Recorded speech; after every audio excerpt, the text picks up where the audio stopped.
Kaya ito ang dahilan mga kababayan sa bagong buwelta ni Leila de Lima dito kay Digong, kay Bato at kung bakit hindi sa Pilipinas lilitisin, mga kababayan. Ito po ang sagot ni Leila de Lima kung bakit hindi sa Pilipinas lilitisin itong si Digong at mga kapwa akusado. Pakinggan ninyo mga kababayan. May mga nagtatanong, Mm-hmm. na lang dito litisin si Rodrigo Duterte. Bakit kailangan sa ICC pa maganap ang paglilitis? Meron po kasing tinatawag na prinsipyo or principle of complementarity. Ibig sabihin, kapag hindi ginagawa ng isang bansa o hindi kaya ng isang bansa na magsagawa ng tapat at makatotohanang investigasyon at paghahatol, saka papasok ang ICC. Ngayon, magdiretsahan po tayo. Noong panahon ng drug war, may nakita ba tayong kapanipaniwalang investigasyon sa mga matataas na opisyal? Wala. Ako mismo nagsabi. Noong panahon ng drug war, wala pong investigasyon. Sabi pa nga ni Bato yan sa Quadcom eh. Anong sabi ni Bato? O sa Senate hearing.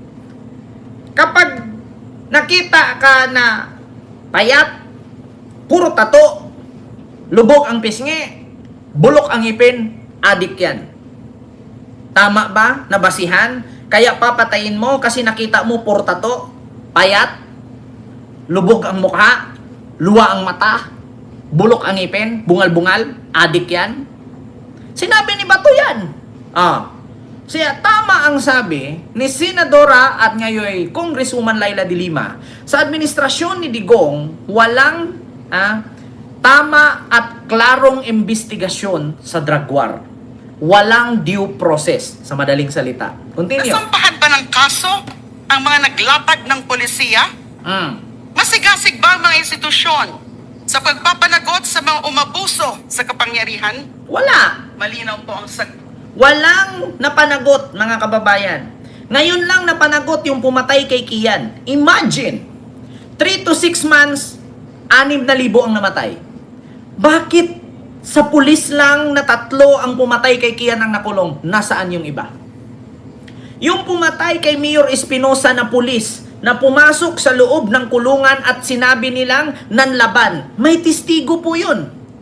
Eto Nako, ito yun mga kababayan, may testigo yun. Si Kian de los Santos, yung pumatay kay Kian na 3 pulis na kulong. Ilibo-libo po ang namatay, bakit si Kian lang isa lang? Yung 3 pulis lang ang nakulong. Paano naman yung kay Mayor Espinosa? Ito Mayor Espinosa, nanlaban o hindi? Ito, may ebidensya yan mga kababayan. Umarap sa pagdinig ng Quadcom ang 2 testigo sa pamamaslang kay dating Albuera Mayor Rolando Espinosa noong 2016. Kinumpirma nilang hindi naman talaga nanlaban ang dating alkalde ng pagbabarili ng mga pulis. Nasa frontline ng balitang yan si Brian Basa. Klaro-klaro yan 2 testigo sa pagpatay kay dating Albuera Leyte Mayor Rolando Espinosa ang humarap sa House Quad Committee. Una, ang jail guard ng Baybay City Provincial Jail na si Julito Retana. Sabi niya, hindi sila nakaporma nang biglang maghain ng search warrant ang mga taga-PNP CIDG noong November 5, 2016. Pinaluhod kami. Face the wall. At pinatasan kami mga kamay. Humarap din ang preso sa katabing selda ni Espinosa na si Dondon Palermo. Taliwas sa report na nanlaban, hindi naman daw armado si Espinosa ng barilin ng mga pulis. Tapos sabi Mayor Espinosa, "Sir, maawa kayo, sir. Huwag niyo akong planteran. Kahit patalim, wala ko yan dito." Ganun yung nabaril. Oh, lumaban. Tapos sabay naman yung 3 putok. Itong baril na Matapos itumba, tinamnan pa raw ng baril si Espinosa kahit patay na. Dahil nakita ko siya pumasok siya doon sa silda ni Mayor na may hawak pa na baril. Tapos paglabas niya sa silda ni Mayor, wala na yung baril na hawak niya. Bukod kay Espinosa, pinatay at tinamnan din daw ng baril ang isa pang preso na si Raul Yap sa kabilang selda. Wala raw magawa noon ang mga jail guard. Marami raw kasi ang mga sumugod na pulis at kinuha rin ang armas nila. Sa parehong pagdinig, Ginisa ng mga kongresista si Police Major Leo Laraga, isa sa mga pulis na kasama sa raid. Pinakontempt siya kalaunan. Hindi niya kasi masagot ng maayos ang mga kongresista. Oh, di ba? Kaya tama ang sinabi ni Leila de Lima. Kaya wala at hindi talaga pwedeng dito litisin sa Pilipinas si Digong at kung sino pa mang sunod na makukulong. Kasi kakampihan lang yan, Naku, powerful eh. Nabigyan na ng suhol yan eh. Si Sara nga, hindi ma-impeach eh. Di ba? Ang tanong ngayon mga kababayan, paano kaya ipagtanggol ni Kaufman si Digong? Ni minsan hindi naman si Kaufman umapak sa lupa ng Pilipinas simula nung naging kliyente niya si Digong. Ang umabuso sa kapangyarihan, malinaw po ang sagot sa mga tanong na yan.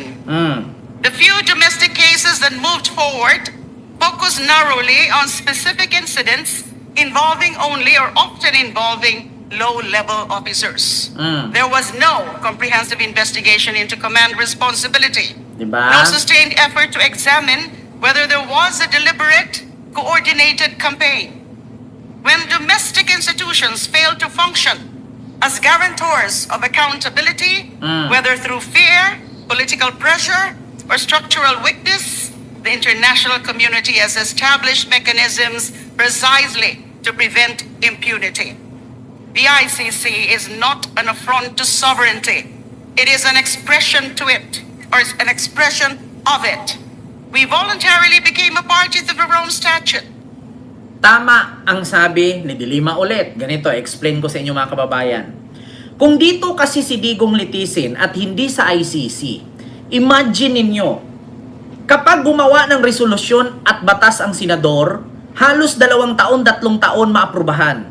Pero nung gumawa sila ng resolusyon para pauwiin si Digong kasi matanda na, putang ina, 3 oras lang. Approve agad. 15/2. 2 nag-abstain, yung 15 pumayag. Yeah, kita nyo?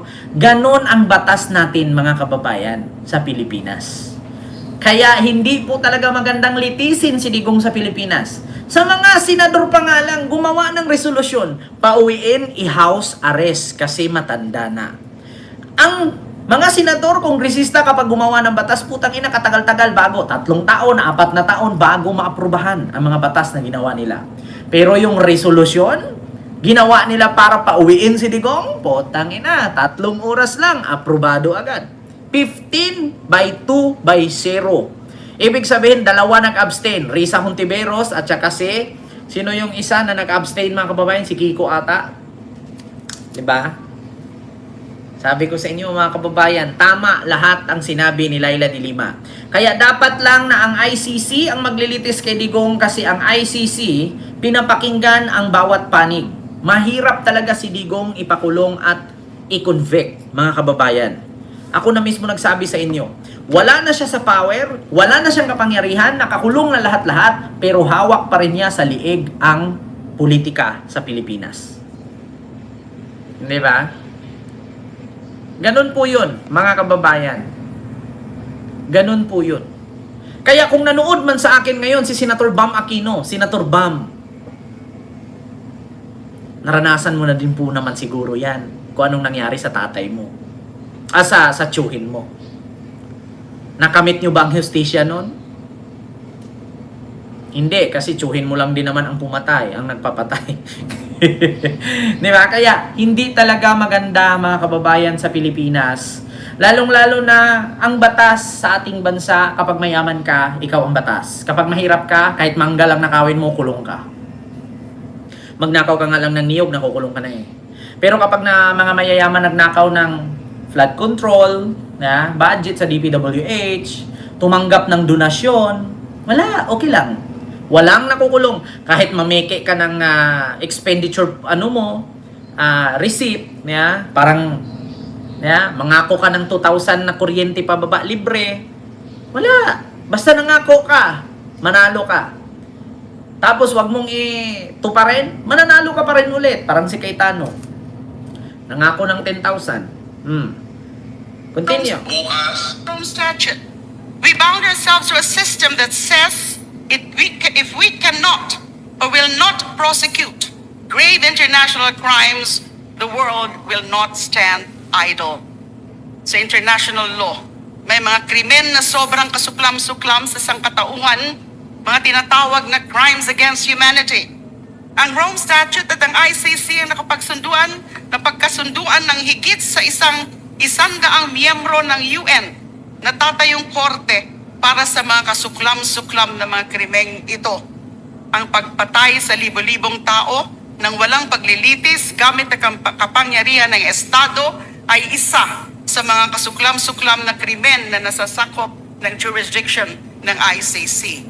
O, sa mga nagtanong, bakit nasabi ni Laila de Lima yan? Si Laila de Lima, isa din po sa ICC lawyer. Noon. Ay, hindi pala. DOJ secretary siya. Bago siya ipinakulong ni Digong, natakbo siyang senador. No? Ang ano lang pala dito sa Pilipinas, si Butuyan, si De Leon, si Conte, tapos si Andres, si Harry Roque, tapos si Miriam Santiago, no? Iilan lang po ang mga lawyer sa Pilipinas na pasok sa ICC. Harry Roque, Butuyan, Andres, Conte, De Leon, at si Miriam Santiago. No, 6 lang yata, mga kababayan, correct me if I'm wrong. No? Si Conte, si De Leon, si Butuyan, si Andres. Nasa panig lahat ni Trillanes yan. Si De Lima, ay si Harry Roque ang hindi. No? Nasa panig kay Digong. So, 4 versus 1, wala talaga. Si Miriam patay na eh. Miriam Santiago. Kaya alam nyo na, mga kababayan. Diba? Yun ang buwelta ni Congresswoman Laila de Lima. Alam ni Laila de Lima yan, Diyos ko, naging Justice Secretary ka ba? Kasi hindi mo alam. Kaya walang batas dito sa ating bansa. Mga kababayan, kapag kamayaman ka, sweldo ka. Lalo pag malakas kapit mo sa mga politician. Putang ina. Yun nga nakita ko yung kay Gabriel Go eh. Saglit lang po sir, bakit? Tinatawagan ko pa yung kaibigan ko na nagtatrabaho sa MMDA. Putang ina, di ba? Napanood nyo yun, mga kababayan? Si Gabriel Go, ipapadlock na yung gulong ng kotse. Ang sabi, yeah, sir, wait lang. Tinatawagan ko pa po yung kaibigan ko na nagtrabaho sa MMDA. Hindi mo iniisip na yung nanghuli, pinaka-head na yon, tapos tatawagan mo yung nagtatrabaho pa sa MMDA.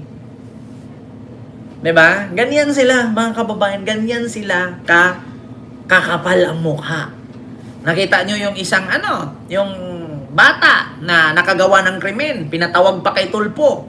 Tapos ngayon, pagdating kay Tulpo, nagmano lang sa pulis, absuelto. Naalala nyo yun? Sino ba yung nag-drive? Driver ba yun na nakasagasa ba yun? Tapos, ninong pala yung general? Absuelto. Kaya, kita nyo mga kababayan? Ano masasabi ninyo ngayon? Kaya mahirap lang ang natatamaan ng batas. Pag mayaman, walang batas sa mayaman eh. Pera nila ang batas. Nakita nyo. Ay nako, talaga. Yan ang buwelta ni Laila de Lima. Bakit bawal si Digong litisin sa batas? Kasi bakit? Palakasan. Hawak ni Digong lahat. Sabi ko nga sa madaling salita, nasa will and testament ni Digong yan. Kapag iligtas mo ako, iligtas mo yung pamilya ko, pag na-presidente si Inday, tataas posisyon mo. Iligtas mo ko, wag niyong ipakulong si Inday. Pag naging presidente yan, yung inakaw mo 1 billion, gawin kong 2 billion yan. Di ba? Di ba? Pinakita ko yung pera. Baka ikaw, may pera ka dyan. Mamigay ka rin, ibigay mo tulad sa ginawa ko. Ba? Yeah? Sir, bakit daw pinakita mo pa yung pera, namigay ka? Pinakita ko. Para gayahin mo. Baka may pera ka dyan, ibigay mo rin, tulong mo rin. Kita nyo, mga kababayan, ganyan po sila kaya impluensya. Parang si Atong Ang lang, di ba? Bakit sir, ipapakita mo pa daw yung pera pag tumulong ka? Para makita niyo, gayahin ninyo. Baka ikaw, may pera ka dyan, bigyan mo. Tulong mo, tulad sa ginawa ko. Ba? Ganun, no? Galit na galit yung idol nyo, no? Ay, nako, mga kababayan. Yeah. Wala na. Actually, mga kababayan, ako, may tiwala naman ako sa batas ng Pilipinas. Pero pagdating sa senador, 5, 6 lang ang pinagkatiwalaan ko sa senador dyan. Eto, pakinggan nyo. Reza Hontiveros, Kiko Pangilinan, Lacson, Soto. And the rest, pang-5 na siguro sa akin si Supremo. And the rest, wala na. Diba? May mga paninindigan. Hindi yung babalingbing-balingbing, papaling-paling, Alam nyo na, mga kababayan.